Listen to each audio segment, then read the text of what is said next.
There you go. Same night I got in trouble again. So we got ready to get the shots, and the specialist was coming down, female, was coming down the road asking everybody, "Are you allergic to eggs or chicken?" So I was like the fourth person, and I started laughing, and then she said, "Are you allergic to eggs and chicken?" And I was like, "No, I'm not, and I'm gonna save you some time. Don't ask them more black folks if they're allergic to eggs and chicken because they'll be dead by now." They came back and got me again. Marshall in the middle. Love it, man. I love it. Okay. What's up? Hey, what's going on, brother? Man, I'm doing great. It's so good to see you. First Sergeant Jeffrey Caradine, everybody. Look at that, man. You're looking Uh, good, buddy. that guy is long gone, just regular old Jeff. Yeah, right. Isn't that neat to be Yeah. able to hang that up, and to just, be yourself, so to speak, Yeah, but being there at the schoolhouse, man, if all day long, I get it.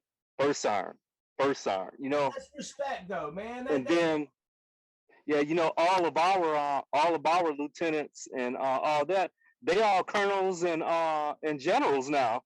So it's like Sergeant Caroline, first sergeant, I'm like, no, sir, hey, it's Jeff. That's me, this guy. What are you doing now? So right now, the job like everybody always wanted, right next to handing out towels at the gym. So I'm in instructor development as far as making sure that they get certified, trained, ongoing training, and track them. That's the biggest thing now. I got to track everything going on with them. So that's what I do. When you get to be an old bull and you can still halfway see and walk, they find something for you to do to keep you busy. That's great, man. So you're Yeah. up in Seal now. Yes, I'm in good old Lawton, Oklahoma. Oh my gosh, that's awesome. Tell me about young Jeffrey, man. Where are you from? Oh man, so originally Joliet, Illinois, like 35 miles southwest of Chicago. Oh, that's But cool. I joined in out of college, Fayetteville, North Carolina. The day so let's see, December 4th, 1989, we invaded Panama. I think the guys took off to go to Panama, and I was like, I'm your guy. Sign me up. I want to go with them. Airborne paratrooper right now. Yeah. That's what I'm talking about. Go big boy, go big boy. So how did that turn out? I mean, did you end up, living your dreams out in the army that way? Um, well, no, they said, well, we can probably get you to the fight, but the quickest way we get you there is to be an air defender. And they showed me these guys with these white coats and clipboards, and they said, "This is what's gonna happen." I was like, "Well, I want to be like my neighbors. I want to be a paratrooper like them." And they were like, "No, no, this is really what you want to do." And next thing you know, man, I was in school to be a chaparral crew member. Slash 16 Sierra I didn't slash know you were a 16 chap. Romeo. I didn't know you were a chap, man. Oh, Yeah. So my man, class listen. was supposed to be the last class, and then it was the last class of the Romeos. So we got a little bit of everything out the door. That's Well, awesome. I got a little bit of everything out the door. So that's 89, right? 90. 90. Yep. I left in January 24th, 1990. Oh, that's like in the heat of Desert Storm then. Yeah, well, during the build up when we was in Germany, so they started to build up that on July, August. Yeah. Were you good in the army? Did you did you do good with, marching and running and all this stuff, getting yelled at? Oh man, well, I got yelled at a lot. A lot by some of the best to ever yell at people. I got it. This guy got it. But it helped to it helped to build me and honestly make me a better person.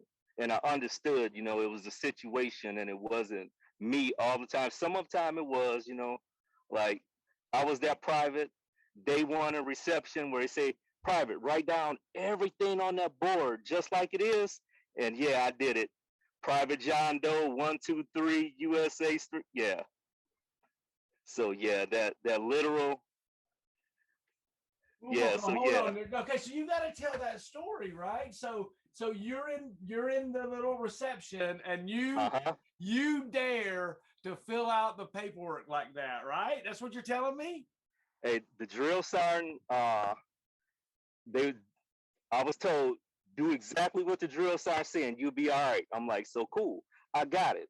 So before I joined, all the guys lived in my apartment complex in North Carolina. So they all E4s, families and stuff. It's a nice right behind Highsmith Rainey Hospital. So, right there. So they always like, all you got to do, is if you can do push-ups, sit-ups, and run fast, you straight.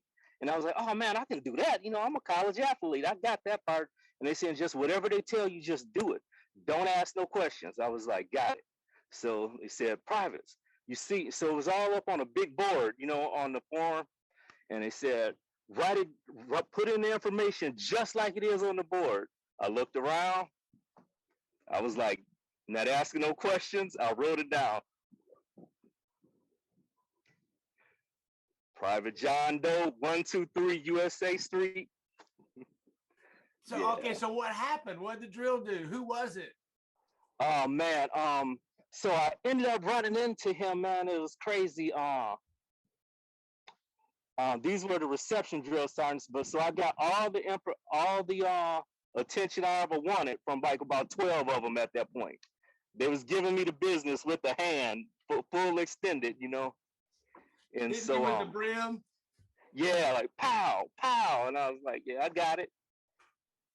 And so, yeah, I did a bunch of push-ups, and I was like, man, I'm good. That's a great story, man. That's a great story. So you learned up quick that you needed to, use a little more common sense, right? Yeah. Well, I would just wait and watch and look at what everybody else was doing, and then I write it down. So, same night I got in trouble again. So we got ready to get the shots, and the specialist was coming down, female, was coming down the road asking everybody, are you allergic to eggs or chicken? So I was like the fourth person, and I started laughing, and then she said, are you allergic to eggs and chicken? And I was like, no, I'm not, and I'm gonna save you some time. Don't ask them more black folks if they're allergic to eggs and chicken, because they'll be dead by now. They came back and got me again. They jumped on you with both feet this time. Yeah, I was like, oh my goodness. So they was like, yeah, you're going to be private. You're going to be strong and smart one day. But right now, we're going to make sure we condition your body. So I was the only person to get smoked through all the reception. Yeah. Yeah, his name will come to me. I want to say the initial one was, I want to say Santos, but I ran into him, and I was assigned first class. I ran into him in Iraq, and he looked and excused the language, but he said, dumbass private. And I was like, yeah, that's me. He remembered you. That's great. Yeah. Oh, that's great. That's great. So after that, I mean, did you do good in basic and stuff? Did you finally get over the getting yelled at all the time? Oh man, it just continued. The really? Getting yelled at. Oh, I mean, it was just just part of the process of getting leaned on. But other than that, I mean, we had the number one platoon. We won every streamer in basics, so it was same thing. I just if you can outrun everybody, you're pretty good. Just be quiet, do what you're told. Sort of like Forrest Gump. I found my niche, and that was it. Oh, that's execute. Funny. Yeah, execute, right? Execute. Yeah. So who were your drills? Do you remember any of the names? I mean, that was. Yeah, because they they stayed in touch. So my lead drill sergeant, and I'm getting old, so I'm a solid 55 now. So drill sergeant Crawford, when I pinned on first sergeant, he came down to Bliss, and so he lived over at Fort Hood. I'd seen him one time when I was stationed at Fort Hood, and he came down. He was like, I never thought I'd see the day when the dumbest private in the world became a unit level first sergeant. So, and then they told Sergeant Major Pinckney some of them stories. He's like, I forget a lot of them, but I will never forget this one. So it was like, yeah. That's great. That's so great. Crawford, James, amazing NCO. So he was E5 drill sergeant when we got him. Then he got promoted to staff sergeant, but he taught me a lot. I was elevated for a lot of the learning sessions, but he taught me a lot. And so tell me, just go back if you don't mind. Tell me about college and athletics. I didn't know you were a college athlete. Tell me about that a little bit. Yeah. Well, I was at so I left while I was in junior college. That was a process getting there. But first year junior college, I played like 6 games. I did really well. I broke my right ankle. The next year, I broke the left ankle, and so I recovered. But who wants a little guy about 6 foot with 2 bum ankles that were broken? And so you're talking 80, 85, 86 at this time. And I was dribbling, doing nothing, getting ready to try to find a job, and resting in heaven. Leonard Thompson, friend of mine from back home, he asked me what was I doing, and I was like, nothing, man. He asked me, was I going to school? I said, no, I'm just gonna find a job. And one of the guys from our hometown got a head coaching job at Fayetteville State, and he had been a All-American, McDonald's All-American, everything. So I called Coach Jones, and he said, can I get there the next day? So this was August 17th, 1986, probably about 1700 that night. And my mom got me on my first airplane flight, Piedmont, into Fayetteville. My first airplane flight, and I was there the next day, man, and that was it. So at that point, like I said, I wasn't very good. I was just needed a point to get healthy, but I was focused academically because I couldn't go back home. That was not a choice. So academically, I applied myself, did really well, man. 3.8, met a lot of cool people, and that summer fall, because I needed 2 more classes and it wasn't offered till the spring.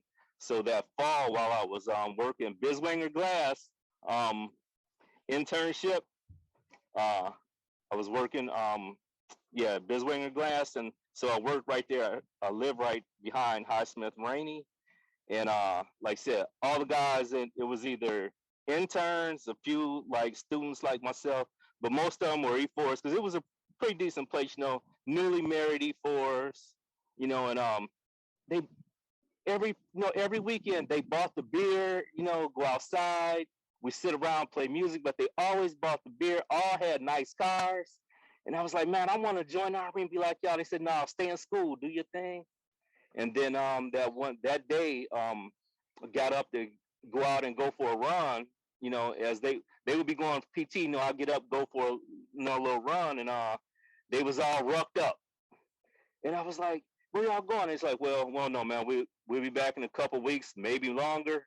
Because normally if they just going out for a jump or something, they'd be like, we'll be back, make sure the coolers are stacked, here's some money, and be like, cool. But they had this solemn look in their face, and I didn't ask any questions. And then I looked on the news, and they was gone Panama. I said, well, I want to go where they at. So I went down Staff Sergeant Barnes, Bad News Barnes, Fort Bragg Boulevard. That's who hooked me up. I took my ASVAB test, blew it out the water, and January I was on my way. That's great. That's great. So you got out of AIT, and what was your first duty station? Oh man, Bravo 344, Ramstein, Germany, AMFL. Yay! That's a Yeah, good place to go for your first yeah, first duty station. yeah. So that was a exceptional unit, man. I would say I was blessed to be in some of the best performing um units that the Army had to offer, with amazing leadership the whole way. And say I would consider myself as, and I joke with them. I would be like, if you become my platoon sergeant or my first sergeant, you are destined to make CSM. That's just the way it rolls. And I haven't lost yet. But just amazing, amazing leadership, man.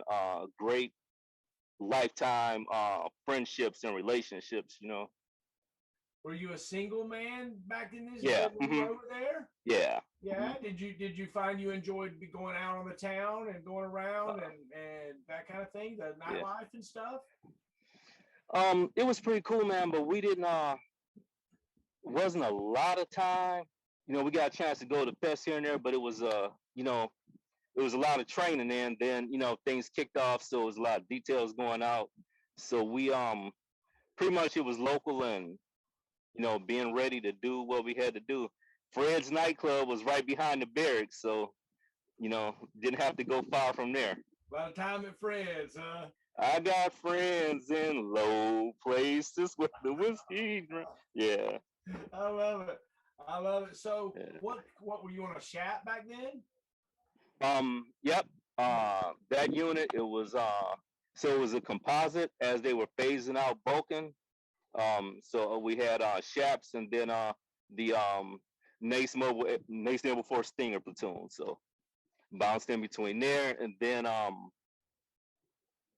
as we inactivated and got ready to go to Krailsheim, you know, that disbanded, and we went to Krailsheim, turned in the Shaps. So I left there, went to Fort Hood, and they received the Avengers. Then they went to Bamberg, and Tell me about Fort Hood, or if you had to give a good Germany story. You got a Germany story where y'all shot or went to range or out in the field when it was really cold, or the Russian girl come over and gave you a big kiss or something?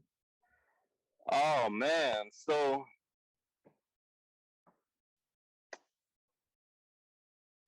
all right, I'll give you one story. I'll give you a good story. So you had old Carlos Span over there. You had so we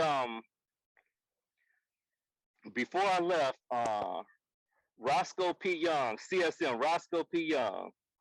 Come here, come here. So he sent us on a journey to go find some black tile. So it was me, Span, one of our good friends, Cooper, and we had a TMP. And he sent us to go find black tile so that RNU can make him an autobahn down the runway on the floor where his office was.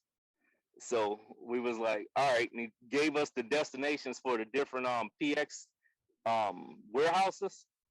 So we was like, he just told us, hey, y'all better be back Sunday before Reveille, because y'all on flag detail too. And we was like, yeah. So we left Friday, and we went and got it in. We went Ramstein. You got free gas. We got some per diem money in our pockets. Next thing you know, it's like 4 a.m, and we got to get to Krailsheim before 6, and we still getting it in. And there we went, doing probably about well over the speed limit. So they had the little ting ting ting when you go over like the speed limit in them TMPs, and we flying, pew, pew, pew, pew, pew. And we see one Humvee on the road late, so we just not worried about it. We on Autobahn 6, just going by. Guess who we passed up? Sergeant Major Harmon and the Sergeant Major Army. So we get there, they write it down, everything. We get there, we do flag detail, we laugh, and we think we're getting ready to go to sleep. And what happens? Hey, hey, Caradine, doggone, I was gonna call my NCO's name in a second. Hunt. He was like, CSM need to see you now. And I was like, oh, maybe just want to dispatch in the keys, because we went straight in, changed, threw some mouthwash in and ran over there for flag detail. And so yeah, so not only did I not have the tile, he was like, yeah, so that was my first. So my first chewing out by Sergeant Major of the Army, the 5th Corps Sergeant Major, Aaron Roscoe P. No. It was like, why were you driving so fast? Sergeant Major of the Army. Sergeant Major of the Army. Oh man, that was like I caught it from 2 of them. Fort Lewis. So Sergeant Major Kidd was a twin. Well, that wasn't so much of a butt chewing. It was education. So yeah, that was yeah. So you haven't had enough butt chewings. You know the difference, I guess. Yeah. You got buckets you put them in. Yeah, so I mean, that's just a regular old ass chewing. Then put it in this bucket. Yeah, it's growth opportunities, Yeah. Oh my gosh! Tell me about becoming a sergeant. Oh man, so that was a process. So there I was, Fort Lewis, Washington, and at that point I was determined on my 4 years up, and I had a great time. I left Germany, did my time there, Fort Lewis. Caught a couple of details. Went out, came back. I'm like, I'm good. I'm gonna get out, go live my best life. And Paul Washington. That was my Sergeant First Class. Paul Washington became Sergeant Major Washington, thanks to my part. Told you, he was talking to me, and then one of my other mentors, Sergeant Major Stephen P. Jackson. They were like, we want you to go to the promotion board, and that time go to PLDC. And I was like, well, we got some outstanding other, specialists in the unit that probably, wrong answer, redirection, went to school, did really well in PL. Well, I mean, school, all I got to do is do what I do as air defender. It was no new skill sets, because this is something, how we do. I know how to clean, I know how to roll all my clothes, because I lived a static display, perfect 6-inch rolls, shirts, shorts, all that. Did really good, got my little honors and stuff, came on back, and that was it. And I got the speech, difference of you're gonna make these cutoff scores because they're gonna drop. But here's the difference. You're about to be a non-commissioned officer, and it's gonna be some changes. So I got the speech, ran the gauntlet. Oh, about responsibility, duty and responsibility, and those values. And these are the individuals that came before you, and what we charge with, ensuring that it says you were trained, weren't you? Yeah. When you went, were you able to, do your job? Yeah. And start asking me questions. Like I was back at the board, and they was like, yeah, well, now it's your job to make sure that they are, just like being a team chief, except you're not a PFC now. You are now Sergeant Gibson, Orlando Gibson, became Sergeant Major Gibson, one of my squad leaders. Seeing the trend here? You're an elevator. You're an elevator. Yeah, and I was like, I never could imagine myself being one of them. Sergeant Switzer, all that first unit was full of Vietnam vets. I was like, I could never know as much as they do. I could never, but it's a process of learning and dedicating yourself to the craft. And so then we got Sergeant Caradine. Ooh. So, back then when you're a sergeant, what weapon system were you on? You on the Avenger? Mm-hmm. Yep. So and I got way through net training. So I re-enlisted, truth. Now this is the real deal. I said, all right, I'll re-enlist, but I don't want, I don't want TA-50, and I don't want to go to the field. So I re-enlisted to be by line number Charlie Battery 2688 BACR instructor. I'm like, oh, I got that. I know aircraft. I got this, man. I'm on point for the nation with this. No TA-50, no going to the field. But 143 was on emergency field to go to Korea in '94 then.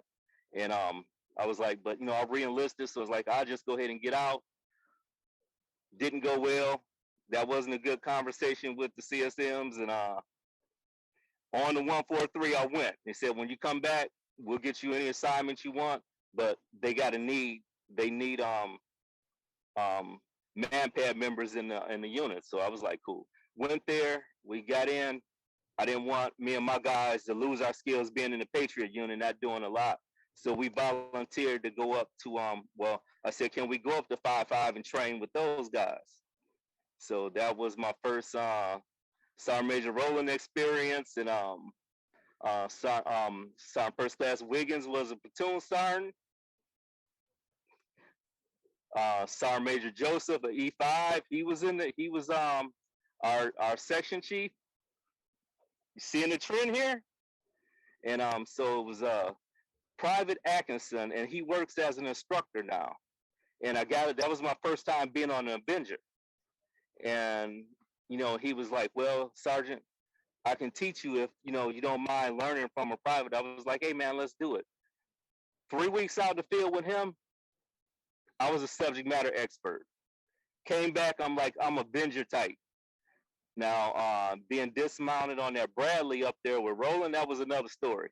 That was, yeah, I didn't like that at all, man. They just put us out. The heater never worked. I wasn't a fan of that, but staying down there with Wiggins, I loved that. And Joseph taught me a lot, man. And he was a master gunner as E5, so he set up all their ranges and everything. Yeah. So, left there, PCS the hood, and they were just getting net trained in.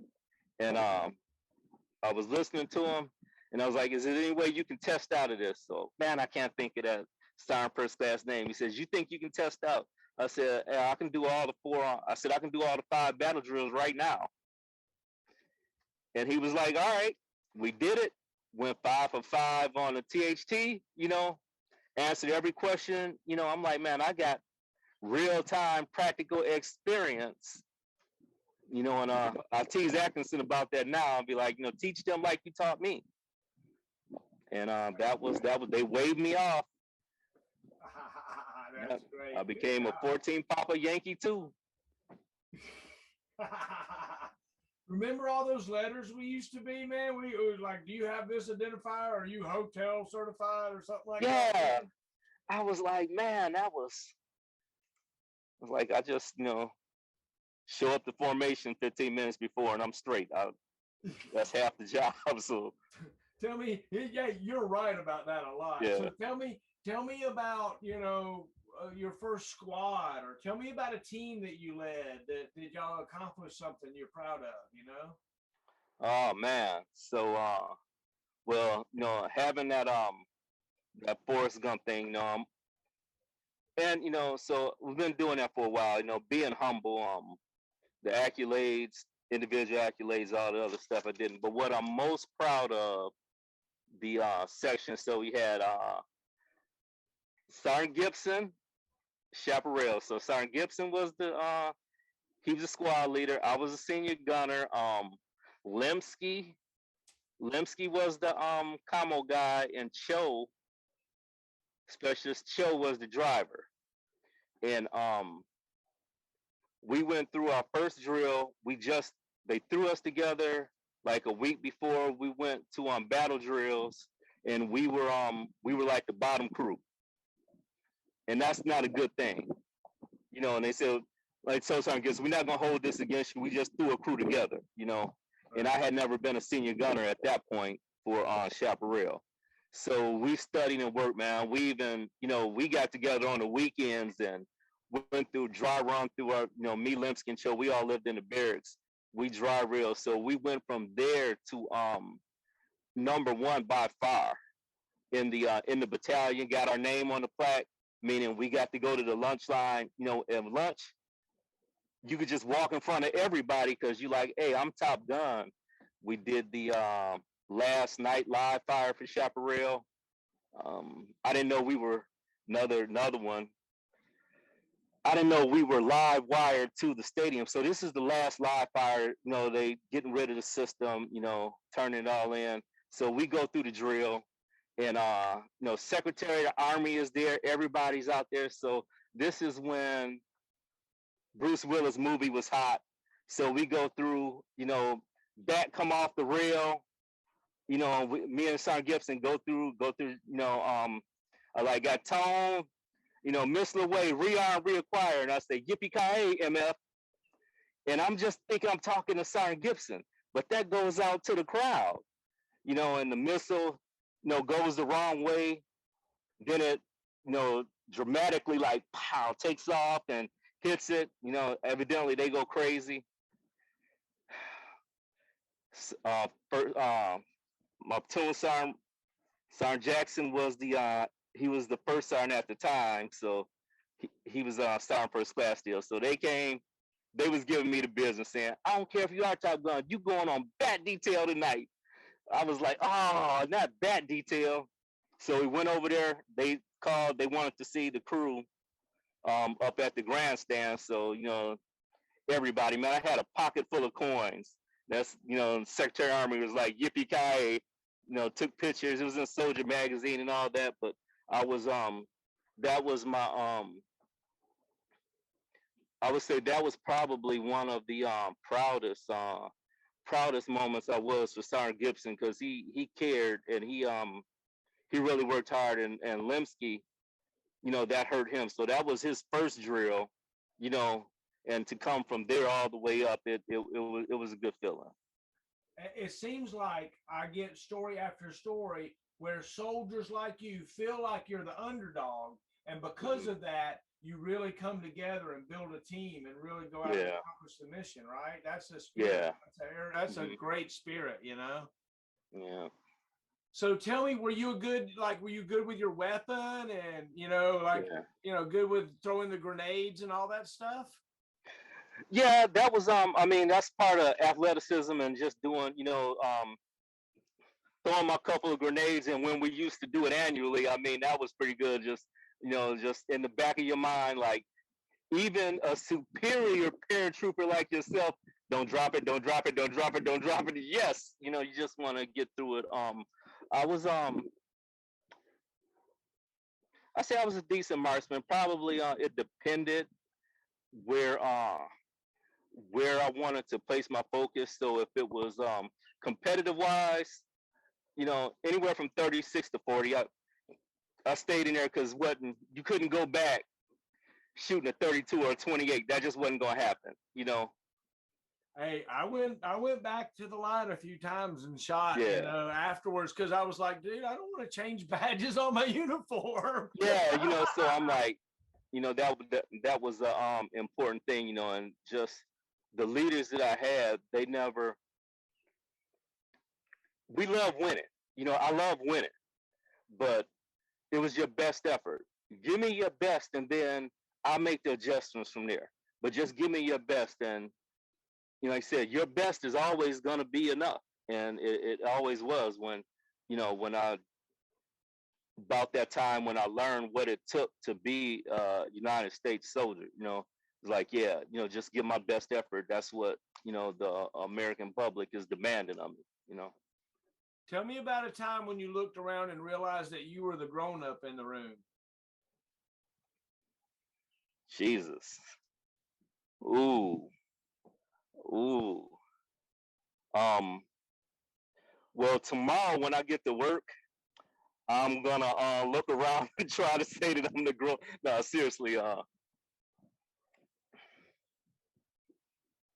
It's probably I'll probably say it was Iraq, and we were next out to shoot. So this is right after the 504th. They got hit. They stopped everybody leaving the berm. So they got the leadership in there. So I'm a young I'm a young first sergeant, dumb as a box of rocks. So I only been in the Army 11 years at this point, you know, and I know what I know. I just have phenomenal leaders. So you trying to mock what they do. Like, I got in trouble with Sergeant Major Balaam. I got my, give you example, I got my barracks utilization report in on time correctly, but I forgot to take out, like, became Sergeant Major Mike, but first Sergeant Mike's signature block. He gave me his. He was the Delta Battery. Delta Battery first sergeant. He says, hey, just use this book. And, that, but we were sitting there and I was like,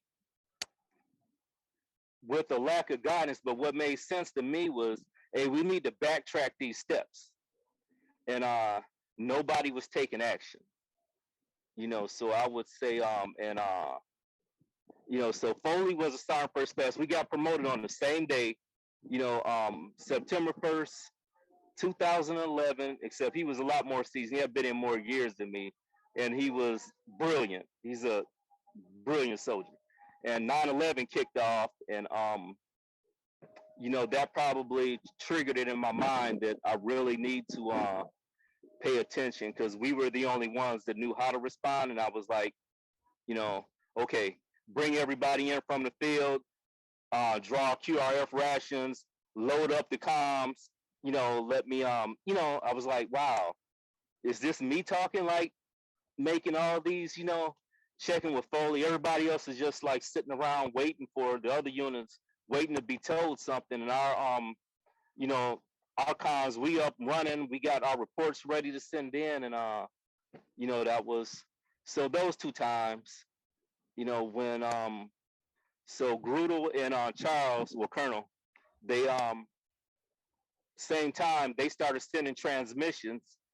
They're in battle right now, and they got separated from their column. And I'm like, we need to be writing this down, because you can tell when someone's it's not totally proper radio etiquette, but they're giving you intel. Right. So those 108, about 108 transmissions, they got silver stars, but those 108 transmissions, they should have got Medal of Honor, because you saved the rest of that 88 Brigade from making similar mistakes and issues, not herringboning off of roads, watching for black flags on the tower, choke points of where we're getting attacked at, the bad intel. 504th got, they said, don't make any rights, don't cross any bridges. Jesus, why do I remember this? When we had to make the rights and cross the bridge, follow the, regardless of what you think, follow the death and destruction trail, follow the M1 tracks. Don't go left, and so that's when I realized, man, those two instances might have been where I said, man, I'm the guy now, Tell me about, times of a pucker factor. Maybe was there a time when an RPG went flying over your head, or you had to run to a bunker, or maybe you pulled the trigger, on your own weapon? Tell me about that. Oh man, so when we landed in Iraq that time, it was a Scud inbound, and I had never seen a plane clear and that fast. And the stewardess, I told her it's gonna be okay. Said, I knew we had a battalion on ground, and I knew they still had to get fitted, but I knew it had to be something. They have been there for a couple weeks. Then, this flight line is too important. So I was calming them, making sure everybody got their weapons, got out. I was in, leadership was in the front of the plane. So, young sergeant first class, my SHORAD background took over. So I'm like, hey, y'all they got bunkers, get out. Don't worry about downloading bags. Somebody else take care of that. And, they got over there, and you could see it in the air. So I didn't go to the bunker. We got in Mach 4, and I saw it, like in the air. And I was like, well, what if they don't get it? I'm like, this is it, so yeah, that was yeah, that was a pucker, right? But yeah, I was like, I'm not gonna make it to the bunker, so, but yeah, that was. So tell me about you know, did you have a piece of equipment in the Army that you really loved, or a piece of equipment that you really hated? I you still there? I'm here. I'm here. Marshall, I think you froze. Can you? Yeah, you're frozen also. I'm having but we got audio, I guess. Yeah, you Now still you're there? back. Now you're Okay. back. Okay. Man, I love being a man pads member, man. That I love my Humvee with my rack, you know, hotel up top on the back, you know, in the hood. That just me and my gunner. I love that, you know. There's a lot of simplicity in being on a Stinger team, right? Yeah, yeah. That yeah, I love that, man. Hey, but if you got a humpback missile, it'll break you down. Yeah, we did a lot of that. So, you know, Yeah. a lot of that supporting them light fighters, man. So tell me about, you know, being a first sergeant. That was probably one of the each time was different and unique from a different perspective. So being a first sergeant for my last position, knowing that I was retiring, you know, was a totally different um, from being a brand new 11 years in the Army, you know, first sergeant, even from being at the point of being, you know, 15, 16 years, you know, it was a totally different perspective. I had, you know, I was like Yoda the last, you know, the last unit. I was like, hey, I got this. I know you catch more flies with sugar than crap. And but I love being a unit level first sergeant, man. There was no greater honor, and it's fun, you know, having a battle, you know, my commander, you know, providing him with a, you know, this is what I got. You know, you got, you know, big guys intent. This is what we got on how to meet it. You know, this is what I recommend. You know, let's make a plan. You know, I had commanders that we work together as a team. Together, everyone achieves more, and we go get it. You know, as long as I say, man, I love winning. You know, give my best effort, and I love winning, and we did. You know, we the units that I was blessed to be the first sergeant in, we accomplished a lot of great stuff. A lot of great stuff, you know. Remind me of what we were doing when we were together. We were officer basic course platoon sergeants, right? No, see, now you're trying to. I'm gonna be humble, but I'm gonna let it know you were amazing and Project Warrior. I went up to ops. So Okay, and then I was allowed to go and hang out with y'all because like I said, that was straight out of you and Burnley, Canada, and those guys. I was coming straight out of that was straight out of Iraq. I was straight out of oh, that's right. That's right. yeah. You and Bach Knight came up there, right? Was it? Yeah, well I beat them. So I got there April 4. I replaced oh man, you gotta get him on there too. What's his name? He got promoted in PCS. Who we talking about? Uh he was in charge. So as they Maxwell? disbanded, yeah, Maxwell. Yeah. I'm gonna get him. I'm gonna get him. Yeah. He's So fixing up in Tennessee, man. He's doing good. yeah, and making some amazing jerky. Oh yeah.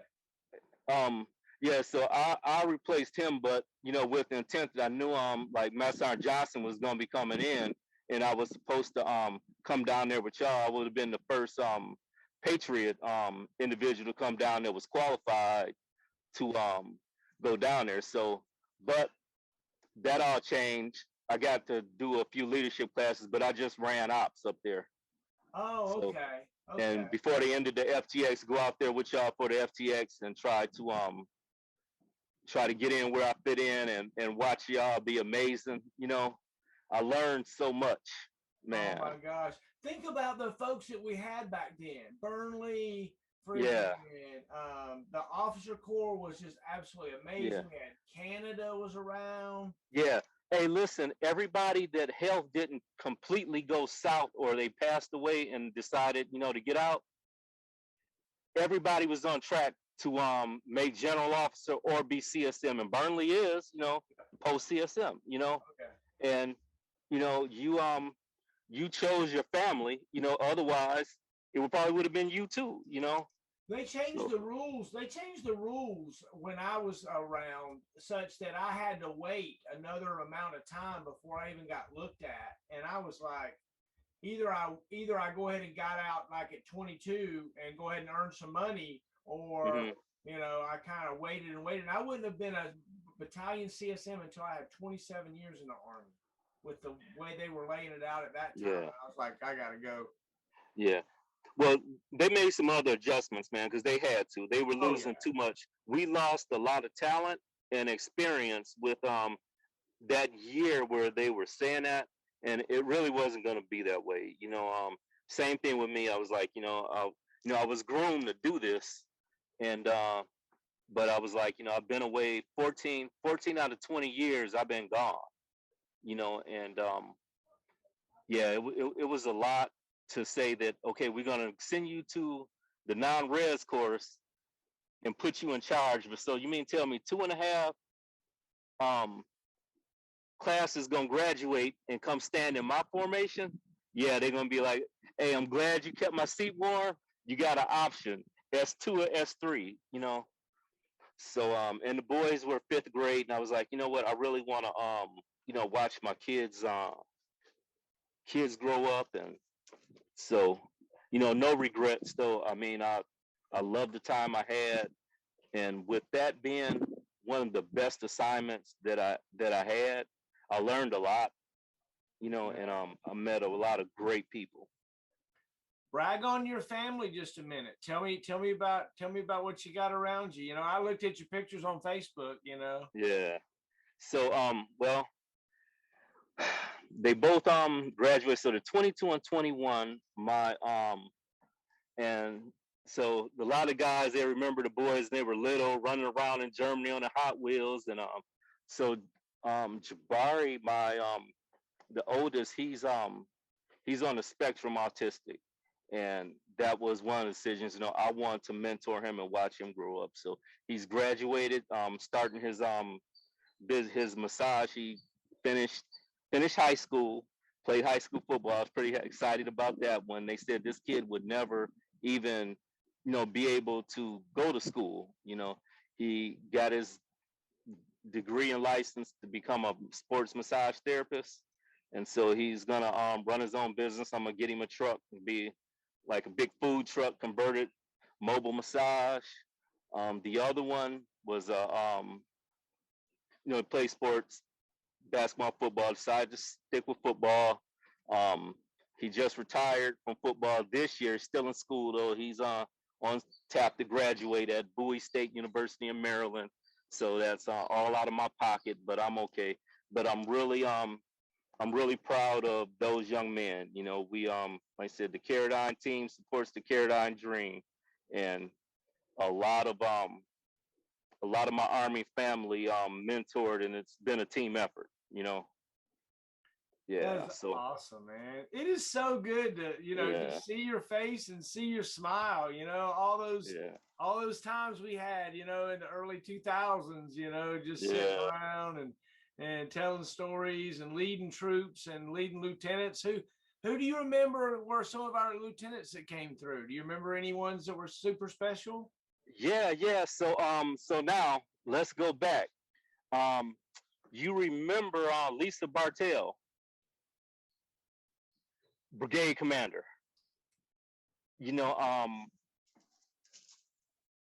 Barnett was the brigade commander, 11th Brigade.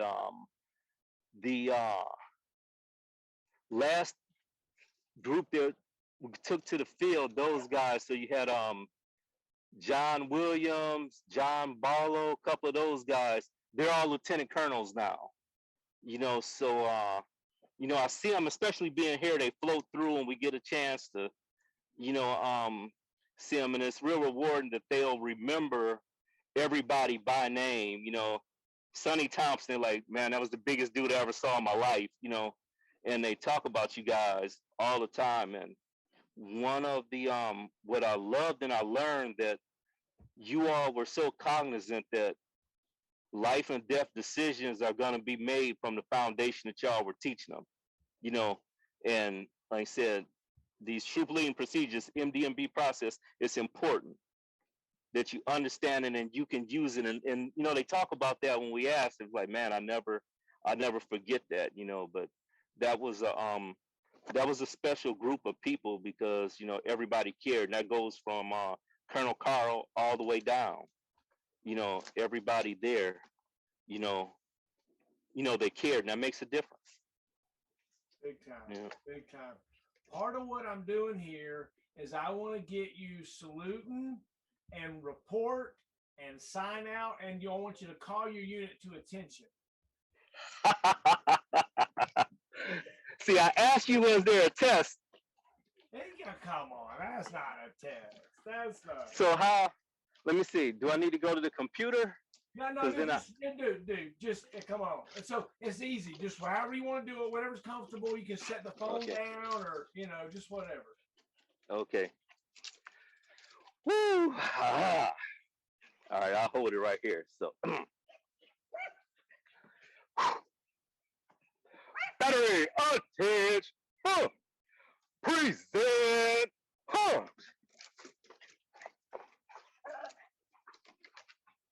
Order.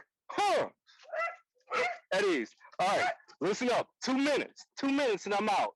Make good life decisions. Don't let the 18-year-old, 22, 32-year-old you make a decision that 55-year-old is still gonna have to pay the consequences for. You understand? Consequences and repercussions. That's all I got. Anybody got anything for me? You shouldn't have anything for me. Get it from your platoon sergeants. Battery attached. Platoon sergeants take charge. Oh, I love it. That's the best. Yeah. That is awesome, dude. Yes. Even got the dog barking in the back. I know, man. They got excited. They got excited about that one. But yeah, man. I just shout out to them old leaders, man. Sergeant Major Adams, those guys. I figured it out. You weren't trying to tell me to be a better staff sergeant Caradine, telling me to be a better man, Sergeant Caradine. And I figured it out. And because of you, I got a house, kids that I can take care of, and I want to say thank you to all of y'all. And thank you, Sergeant Marshall. Oh, I love you, man. I love you. You're the best, man. Oh my gosh, you are the best. So isn't it amazing how we were mentored, right? We didn't realize it at the time, but these guys were hugging us, right? They were hugging us. Yeah. To be the best version of yourself that you can be, and like I said, being a private, like I said, and I caught it a lot. You asked for it, dude. Yeah, I mean, private, don't stay here until I get back, and yeah, I was that guy to be there, 1900 standing there. Karen, what are you still doing there? You told me to stay here until you got back. Not being smart, but I'm like, I'm executing, Yeah, and I'd catch it, but, I learned, but I was, like I said, just blessed to have the best soldiers, in spite of not knowing better, the soldiers that I had, I mean, just awesome and amazing, amazing soldiers, the best leadership, the best peers. I'm like, I look around at y'all, look at y'all, man. You guys are thriving. When you look at the Army numbers and they say our demographic a lot of them aren't doing well. But look at our guys, they are thriving. Look at our soldiers. When you can look back and say, hey, my guys are CSMs now. My leaders got to the top 1% of their, so yeah, something had to go right. So I was just, man. I appreciate it, buddy. Thanks for talking to me this evening. I really enjoyed it, man. It's great to see your smile. It's great to hear your laugh. You're a wonderful leader and a wonderful American. It's wonderful to know you, man. Thanks for taking a moment to talk to me, man. Hey, thanks, brother. Appreciate it. Let me know if there's anything I can do. I love you, man. All right, love you too, man. Be blessed. Bye-bye.